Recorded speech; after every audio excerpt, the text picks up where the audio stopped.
defined within the context of royal nobility, but rather refers to their monarch butterfly. When a person is undergoing trauma induced by electroshock, a feeling of lightheadedness is evidenced, as if one is floating or fluttering like a butterfly. There is also a symbolic representation pertaining to the transformation or metamorphosis of this beautiful insect, from a caterpillar to a cocoon, dormancy, inactivity, to a butterfly, new creation, which will return to its point of origin. Such is the migratory pattern that makes this species unique. Occultic symbolism may give additional insight into the true meaning. Psyche is the word for both soul and butterfly, coming from the belief that human souls become butterflies while searching for a new reincarnation. Some ancient mystical groups, such as the Gnostics, saw the butterfly as a symbol of corrupt flesh. The angel of death, remember Mengele? In Gnostic artworks was portrayed crushing the butterfly. A marionette is a puppet that is attached to strings and is controlled by the puppet master, hence monarch programming is also referred to as the marionette syndrome. Imperial conditioning is another term used, while some mental health therapists know it as conditioned stimulus response sequences. Project Monarch could be best described as a form of structured dissociation and occultic integration, in order to compartmentalize the mind into multiple personalities within a systematic framework. During this process, a satanic ritual, usually including Kabbalistic mysticism, is performed with the purpose of attaching a particular demon or group of demons to the corresponding altar or altars. Of course, most skeptics would view this as simply a means to enhance trauma within the victim, negating any irrational belief that demonic possession actually occurs. Altars and triggers. Another way of examining this convoluted victimization of body and soul is by looking at it as a complex computer program. A file, altar, is created through trauma, repetition and reinforcement. In order to activate, trigger, the file, a specific access code or password, key or command, is required. The victim, survivor, is called a slave by the programmer, handler, who in turn is perceived as master or god. About 75% are female, since they possess a higher tolerance for pain and tend to dissociate easier than males. Subjects are used mainly for cover operations, prostitution and pornography. Involvement in the entertainment industry is notable. A former military officer connected to the Dyer told this writer, "In their big picture these people, monarch victims, are in all walks of life, from the bum on the street to the white-collar guy."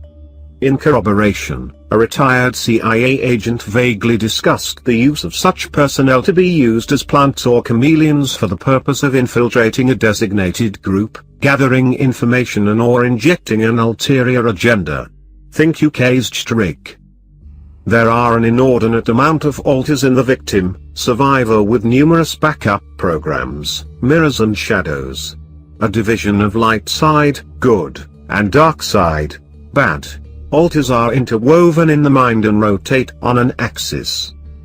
One of the main internal structures, of which there are many, within the system is shaped like a double helix, consisting of 7 levels. Each system has an internal programmer which oversees the gatekeeper, demons, who grant or deny entry into the different rooms. A few of the internal images predominantly seen by victims, survivors are trees, the Kabbalistic tree of life, with adjoining root systems, infinity loops, ancient symbols and letters, spider webs, mirrors or glass shattering, masks, castles, mazes, demons/monsters/aliens, seashells, butterflies, snakes, ribbons, bows, flowers, hourglasses, clocks, robots, chain of command diagrams and or schematics of computer circuitry boards. Bloodlines and twinning. A majority of the victims, survivors, come from multi-generational satanic families, bloodlines, and are ostensibly programmed to fill their destiny as the chosen ones or chosen generations, a term coined by Mengele at Auschwitz. Some are adopted out to families of similar origin. Others used in this neurological nightmare are deemed as the expendable ones. Non-bloodliners, usually coming from orphanages, foster care homes, or incestuous families with a long history of pedophilia. There also appears to be a pattern of family members affiliated with government or military intelligence agencies. Many of the abused come from families who use Catholicism, Mormonism, or charismatic Christianity as a front for their abominable activities, though members of other religious groups are also involved. Victims, survivors generally respond more readily to a rigid religious, dogmatic, legalistic, hierarchical structure because it parallels their base programming. Authority usually goes unchallenged, as their will has been usurped through subjective and command-oriented conditioning. Physical identification characteristics on victims. Survivors often include multiple electrical prod scars and/or resultant moles on their skin. A few may have had various parts of their bodies mutilated by knives, branding irons, or needles. Butterfly or occult tattoos are also common. Generally, bloodliners are less likely to have the subsequent markings, as their skin is to remain pure and unblemished. The ultimate purpose of the sophisticated manipulation of these individuals may sound unrealistic, depending upon our interpretive understanding of the physical and spiritual realms. The deepest and darkest altars within bloodliners are purported to be dormant until the Antichrist is revealed. These New World Order altars supposedly contain callback orders and instructions to train and/or initiate a large influx of people, possibly clones or soulless ones, thereby stimulating social control programs into the new millennium. Non-biological twinning is yet another bizarre feature observed within monarch programming. For instance, two young non-related children would be ceremoniously initiated in a satanic soul-bonding ritual so they might be inseparably paired for eternity, possibly another Mengele connection? They essentially share two halves of the programmed information, making them interdependent upon one another. Paranormal phenomenon such as astral projection, telepathy, ESP, etc. appear to be more pronounced between those who have undergone this process. Levels of monarch programming. MK Alpha. Regarded as general or regular programming within the base control personality, characterized by extremely pronounced memory retention, along with substantially increased physical strength and visual acuity. Alpha programming is accomplished through deliberately subdividing the victim's personality which, in essence, causes a left brain-right brain division, allowing for a programmed union of L and R through neuron pathway stimulation. MK Beta. Referred to as sexual programming. This programming eliminates all learned moral convictions and stimulates the primitive sexual instinct, devoid of inhibitions. MK Delta. This is known as killer programming, originally developed for training special agents or elite soldiers, that is Delta Force, 1st Earth Battalion, Mossad, etc., in covert operations. Optimal adrenal output and controlled aggression is evident. Subjects are devoid of fear, very systematic in carrying out their assignment. Self-destruct or suicide instructions are laid in at this level. Theta considered to the psychic programming. Bloodliners, those coming from multi-generational satanic families, were determined to exhibit a greater propensity for having telepathic abilities than did non-bloodliners. Due to its evident limitations, however, various forms of electronic mind control systems were developed and introduced, namely, biomedical human telemetry devices, brain implants, directed energy lasers using microwaves and/or electromagnetics. It is reported these are used in conjunction with highly advanced computers and sophisticated satellite tracking systems. MK Omega. A self-destruct form of programming, also known as Code Green. The corresponding behaviors include suicidal tendencies and/or self-mutilation. This program is generally activated when the victim, survivor begins therapy or interrogation and too much memory is being recovered.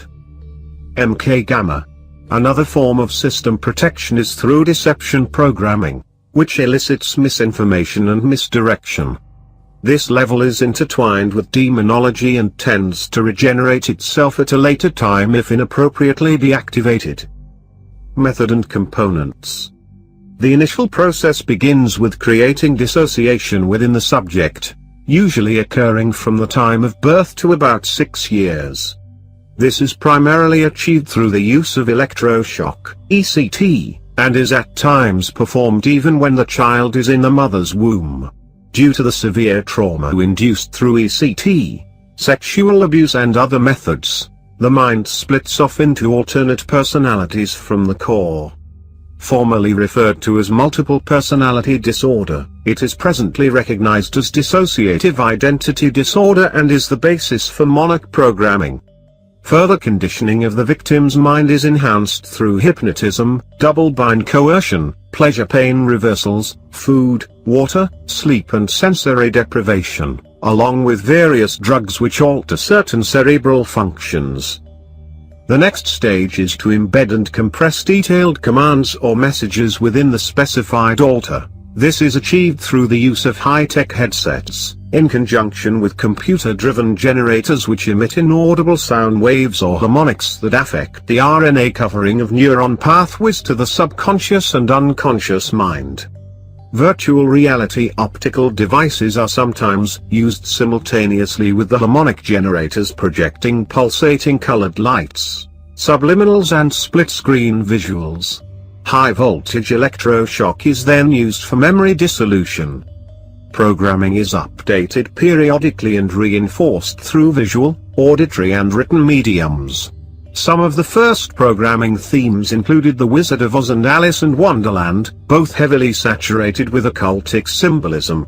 Many of the recent Disney movies and cartoons are used in a twofold manner, desensitizing the majority of the population, using subliminals and neuro-linguistic programming, and deliberately constructing specific triggers and keys for base programming of highly impressionable monarch children. A prime example of how subliminal programming works is by looking at the recent Disney cinematic sensation Pocahontas, curiously billed as their 33rd, highest degree in Scottish Rite Freemasonry, animated movie. In the movie, Grandmother Willow is a mystical 400-year-old tree who counsels the motherless Pocahontas to listen to her heart and help her realize all the answers lie within. Grandmother Willow is constantly talking in doublespeak and using reversals, that is sometimes the right path is not the easiest one, the esoteric derivative being, the left path, the path that leads to destruction, is the easiest one. In Illuminati-structured MPD systems, the willow tree represents the occultic powers of Druidism. The intrinsic imagery of the tree's branches, leaves and root systems are very significant, as some of the dark spiritual properties associated with the willow tree programming are: 1. The branches are used to whip victims in rituals for cleansing purposes. 2. A willow tree can endure severe weather disturbances, that is storms, and is known for its pliability or flexibility. Victims, survivors of the programming describe the willow's branches wrapping around them, with no hope of escape. 3. The deep root system of the willow tree makes the victim, survivor feel as if they are falling deeper and deeper into an abyss while in a hypnotic trance. Music plays an instrumental role in programming, through combinations of variable tones, rhythms and words.